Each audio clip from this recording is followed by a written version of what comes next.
जय हिंद दोस्तों, स्वागत है आप लोग की आपके अपने YouTube channel accent math class पे। दोस्तों आप लोग के लिए लेके आ चुके हैं हिंदी का ये आपका सेट नंबर 8 होगा। इससे पहले आपको हम 7 जो होगा सेट वो आपको हम हिंदी का करवा चुके हैं, जिसमें कि एक सेट का 2 वीडियो बना के दिए हैं 10-10 क्वेश्चन का। और इस वीडियो में भी आपको हम 10 क्वेश्चन करवाने वाले हैं और आप लोग को 10 में से 8 सही करके दिखाना है। और जिस क्वेश्चन में आपको डिटेल से बताना होगा उस क्वेश्चन में आपको फुल डिटेल के साथ आप लोग को हम वीडियो बना के देने वाले हैं। तो आप पूरा क्लास जरूर देखिएगा और चैनल पर पहली बार हैं तो चैनल को सब्सक्राइब करके बेल आइकन ऑल कर लीजिएगा। चलिए क्लास को स्टार्ट करते हैं। यहाँ पे कहा गया निम्न में से तत्समक शब्द है, तत्सम शब्द कौन है यही हमको बताना है। और 4 ऑप्शन आप लोग को यहाँ पे दिया हुआ है और आप लोग को क्या करना है, नीचे कमेंट बॉक्स में हमको बताना है जो इसका कौन सा ऑप्शन सही होगा। प्रत्येक क्वेश्चन के लिए आप लोग को हम 5 सेकंड का समय दे रहे हैं, आप लोग नीचे कमेंट बॉक्स में हमको बताइएगा।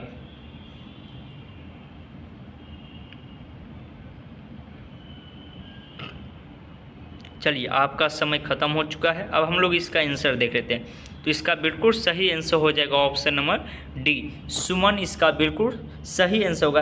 तत्सम शब्द कहते किसे हैं, सबसे पहले हम लोग ये जानेंगे। तो जो संस्कृत का मूल शब्द हिंदी में प्रयुक्त होता है उसे हम लोग क्या कहते हैं, तत्सम शब्द कहते हैं। ठीक है, वैसे ही याद रखेंगे जैसे हम लोग अपने भाषा में याद रखेंगे जे शब्द तत्सम हते वो संस्कृत में प्रयोग होते हते हिंदी के मूल शब्द ओकरे ही हम क्या कहेंगे, तत्सम शब्द कहेंगे। यानी कि ऐसे करके हम लोग अपने भाषा में याद उसको रख सकते हैं। चलिए आगे क्वेश्चन हम लोग देखते हैं। क्वेश्चन नंबर 2 आप लोग की स्क्रीन पे है। कहा गया सधन का विलोम होगा, इसका विलोम क्या होता है यही हमसे पूछा गया। तो आप लोग नीचे कमेंट बॉक्स में हमको बताइएगा कौन सा ऑप्शन आपको सही लगता है। अगर आपको पता है तो नीचे कमेंट बॉक्स में आप लोग बताइएगा। आप लोग वीडियो देखते हैं लेकिन नीचे कमेंट नहीं करते हैं, तो सभी को कमेंट करना है, वीडियो को लाइक करना है और अधिक से अधिक शेयर करना है। बहुत जल्द आप लोग को मैथ का क्लास हम स्टार्ट कर रहे हैं कुछ दिनों के बाद। देखिए इसका बिल्कुल सही आंसर हो जाएगा option number B, option B विधन। इसका बिल्कुल सही आंसर हो जाएगा। यानी विलोम शब्द का अर्थ क्या होता है, तो विलोम शब्द का मतलब ही होता है उल्टा। क्या होता है, उल्टा। सधन का उल्टा हो जाएगा विधन। चलिए आगे क्वेश्चन की ओर हम लोग चलते हैं। क्वेश्चन नंबर 3 आप लोग की स्क्रीन पे देखने के लिए मिल रहा होगा। कहा गया यहाँ पे निम्न में शुद्ध वर्तनी है। ये वर्तनी वाले तो आपको वैसे ही पता करना पड़ेगा आप कौन सही लिखा हुआ है, आप आसानी से बता सकते हैं। तो आप लोग नीचे कमेंट बॉक्स में जरूर ये क्वेश्चन का आंसर आप लोग बता सकते हैं। अगर आप हिंदी पढ़ते होंगे तो आप जरूर ये इस क्वेश्चन का आंसर लोग बताइएगा। चलिए आपका समय भी ख़त्म हो चुका है। इसका बिल्कुल सही आंसर हो जाएगा क्या, तो इसका बिल्कुल सही आंसर हो जाएगा ऑप्शन नंबर डी, संस्कृत। यहाँ पे बिल्कुल सही लिखा हुआ है। चलिए आगे क्वेश्चन की ओर हम लोग बढ़ते हैं। क्वेश्चन नंबर 4 आप लोग की स्क्रीन पे है। कहा गया यहाँ पे जो अच्छा बोलता हो के लिए एक शब्द होगा, जो अच्छा बोलता हो उसके लिए एक शब्द आपको बताना है, कौन सा ऑप्शन सही होगा। आपको चलिए हम 5 सेकंड का समय दे रहे हैं।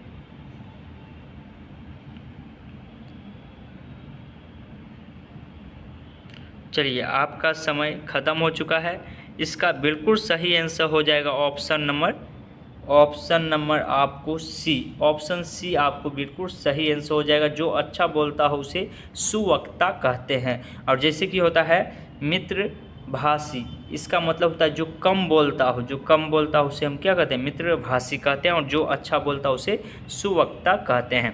चलिए आगे क्वेश्चन की ओर हम लोग चलते हैं। क्वेश्चन नंबर 5 आप लोग की स्क्रीन पे आ चुका है। आप लोग नीचे कमेंट बॉक्स में हमको बताइएगा जो इसका सही आंसर क्या हो जाएगा। कहा गया हाटक का पर्यायवाची क्या होता है, इसका पर्यायवाची शब्द क्या होता है, ये आप लोग को नीचे कमेंट बॉक्स से हमको बताना है जो कौन सा ऑप्शन सही हो जाएगा। आपको हम 5 सेकंड का समय दे रहे हैं, आप लोग फटाफट नीचे कमेंट बॉक्स से हमको बताइएगा। चलिए आपका समय ख़त्म हो चुका है। इसका बिल्कुल सही आंसर क्या हो जाएगा, तो इसका बिल्कुल सही आंसर हो जाएगा ऑप्शन नंबर सी, सोना। सोना हो जाएगा हाटक का पर्यायवाची शब्द। और बहुत सारा होता है, इसका स्वर्ण होता है, कंचन होता है, कनक होता है, हिरण होता है, सुवर्ण होता है, बहुत सारा होता है इसका। आप लोग जब बुक पढ़िएगा तो उसमें ये सारा चीज़ दिया हुआ है।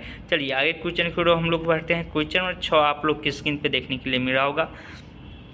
कहा गया है सुहागन के नुपुर किसकी रचना है। ये चैप्टर है और आप लोग को बताना है कौन इस चैप्टर को लिखा। यहाँ पे 4 लेखक का नाम है, आप लोग को नीचे कमेंट बॉक्स में बताना है। फटाफट आप लोग बताइएगा।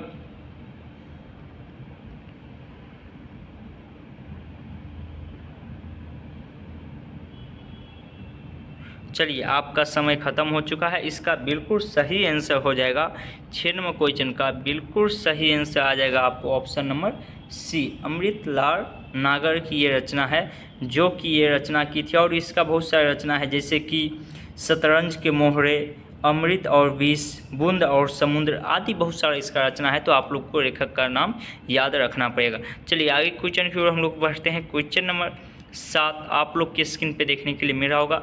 कहा गया निम्नलिखित में से कौन सा पुल्लिंग है, और यहाँ पे आपको बताना है कौन पुल्लिंग है। यहाँ पे ऑप्शन आपको दिया गया, आप लोग को नीचे कमेंट बॉक्स में बताना है। और आप लोग नीचे कमेंट बॉक्स में पूरा होने के बाद ये चीज़ हमको ज़रूर बताइएगा 10 में से आप कितना सही कर पाए हैं। ये चीज़ आप लोग नीचे कमेंट बॉक्स में हमको ज़रूर बताइएगा जो कितना आप सही कर पाए हैं। तो 7 नंबर का बिल्कुल सही आंसर हो जाएगा ऑप्शन नंबर ए, कपट। कपट पुल्लिंग होगा। यहाँ पे कपट जो है वह पुल्लिंग हो जाएगा। चलिए आगे क्वेश्चन की ओर हम लोग चलते हैं। क्वेश्चन नंबर 8 आप लोग के स्क्रीन पे है और कहा गया वन चौरस्से का समानार्थी शब्द क्या होगा। और यहाँ पे आपको 4 ऑप्शन देखने के लिए मिल रहा होगा। आप लोग को नीचे कमेंट बॉक्स में बताना है जो इसका सही आंसर क्या हो जाएगा।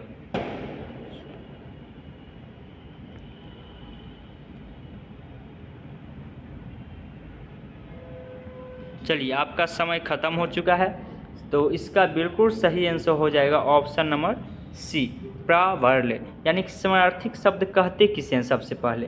तो समानार्थी शब्द हम उसे कहते हैं जिसका जो समान अर्थ में प्रयुक्त होने वाले शब्द को ही समानार्थी शब्द कहते हैं, यानी उसके बदला ही दूसरा शब्द का प्रयोग किया जाता है।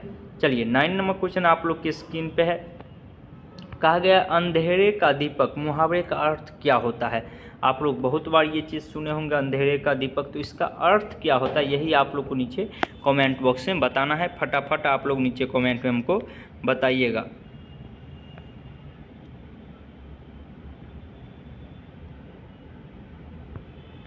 चलिए आपका समय ख़त्म हो चुका है। तो देखिए आप लोग को अभी तक ये भी पता नहीं है जो मुहावरा किसे कहते हैं। तो मुहावरा जो होता है, मुहावरा कहा जाता है आम बोलचाल की भाषा में सांकेतिक रूप में कोई भाव प्रकट करना ही मुहावरा कहलाता है। हम लोग ऐसे याद रख सकते हैं, जो आम बोलचाल की भाषा में जिस चीज़ को हम लोग सांकेतिक भाषा में उसको प्रकट करते हैं उसे हम क्या कहते हैं, मुहावरा कहते हैं। तो यहाँ पे कहा गया था अंधेरे का दीपक, मुहावरे का अर्थ होता है क्या हो जाएगा, तो ऑप्शन सी, एकलौता पुत्र, यानी कि एक ही बेटा हो तो उसे कहा जाता है अंधेरे का दीपक है। चलिए आगे क्वेश्चन की ओर हम लोग बढ़ते हैं और आज के सेशन का ये लास्ट क्वेश्चन होने वाला है। तो आप लोग नीचे कमेंट बॉक्स में हमको ज़रूर बताइएगा। और 11 नंबर क्वेश्चन से 20 नंबर क्वेश्चन आपको इसी का पार्ट 2 वीडियो आपको मिलेगा, उसमें आप लोग को हम करवाने वाले हैं। तो यहाँ पे कहा गया अपनी करनी पार उतारनी, इसका अर्थ क्या होता है यही आपसे पूछा गया। और यहाँ पे आपको 4 ऑप्शन दिया गया है। आप लोग नीचे कमेंट बॉक्स में हमको बताइए जो इसका सही आंसर क्या हो जाएगा। और हाँ दोस्तों, अगर आप लोग अभी तक चैनल को सब्सक्राइब नहीं किए हैं तो सब्सक्राइब के आइकन ऑल कर लीजिए। आपको हिंदी के साथ साथ इंग्लिश, मैथ सभी विषय का तैयारी आपको कराया जाएगा। इस हिंदी ख़त्म करने के बाद आप लोग को मैथ का क्लास चलने वाला है जो कि आपको बोर्ड पर पढ़ाया जाएगा, बिल्कुल आसान तरीका से, एकदम देसी स्टाइल, बिहारी स्टाइल में आपको पढ़ाया जाएगा। तो आप लोग चैनल को सब्सक्राइब करके एक बड़ा परिवार बनाइए ताकि पढ़ाने में हमको भी अधिक से अधिक मजा आए। तो इसका बिल्कुल सही आंसर क्या हो जाएगा, तो इसका बिल्कुल सही आंसर हो जाएगा 10 नंबर का ऑप्शन नंबर ए, कर्म का फल अवश्य मिलता है। चलिए आज की क्लास में 10 ही क्वेश्चन रह देते हैं, आगे क्लास में 11 नंबर क्वेश्चन से होगा। और आप लोग वीडियो को शेयर कर दीजिएगा। चलिए मिलते हैं हम लोग आगे वाले क्लास में, तब तक के लिए जय हिंद, जय भारत।